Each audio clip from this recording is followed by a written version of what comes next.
Welcome gamers, Hazardor here, and today it's time to review The Last Guardian. Now first of all, I'm just going to get the worst things out of the way, because honestly, they were very persistent through the gameplay and really did ruin my experience. The first thing that I've heard a few people mention already, and it is so noticeable, is the awful camera angles in the game. I don't know if the developers actually played this game before releasing it, but some of the ways like the camera was situating itself when you were on top of Trico, or trying to get past a specific puzzle, climbing a specific object, or something like that was absolutely ridiculous, and you couldn't even see what was happening most of the time. Like in some situations the camera was panning inside Trico's body or through a wall. The camera was just very bad, and that really did ruin the experience. For example, I was going through a very good section of the game, not like a set piece, but a very important scene, and the camera just messed up in a very small way, but it was noticeable enough to make a massive difference and make me think, you know, this isn't a masterpiece after all. And yes, camera angles aren't the do-all and make-all of video games,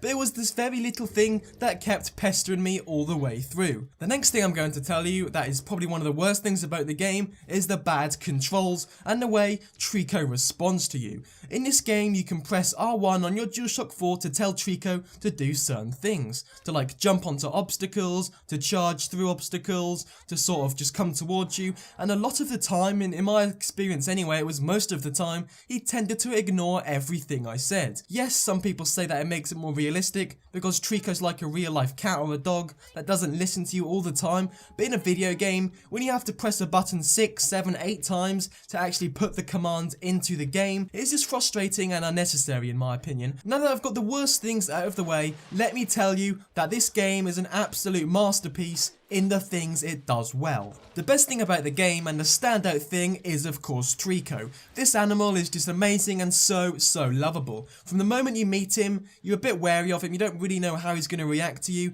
but after you've played the game a lot and you build a very good bond, it is unlike anything else in video games. I would possibly say that Trico is the best animal in video games ever. The little boy is not that much of a strong character, you can't really relate to him even though you're playing as him, but Trico, he is on another level. Together with Trico, you use teamwork to get across this world, and this teamwork that you use is another area where the game excels. For example, the little boy can only get through small holes and small areas in the map to press levers, open doors and that sort of thing. Trico can of course jump massive distances, help you to climb onto very high ledges and kill guards for you. You really do feel an emotional connection to this animal. Just little things like you pressing a certain button to clean blood off Trico's body makes you form a very good bond with this animal. Or for example, when you get to a specific sequence, you open a door, you have guards running after you, and Trico just comes to your aid to completely obliterate them. The story in this game is good, don't get me wrong, but it's like no other in games nowadays. And if you didn't play Ico or Shadow of the Colossus, you are probably going to be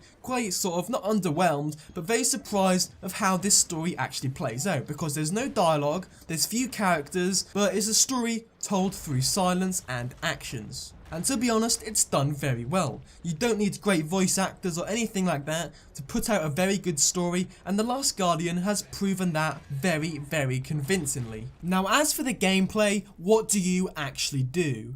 You basically run around, solving puzzles to get through this world. It's not too exciting if I'm going to be honest, and a lot of people would call this game boring. You may call these people they don't really understand video games and they need action-packed adventure games, loads of shooting, explosions, stuff like that to have a good time, but you have to realise that a lot of people will find this game boring. Me personally, I appreciated it for what it really was, which was a story game. It was story driven, there are puzzle elements to it, and you have to form a bond with this creature and help each other through this world. But for a lot of people, they're not going to find that too exciting. You walk around, you jump from platform to platform, you open doors, you solve puzzles, this sort of thing, and that's basically all you do.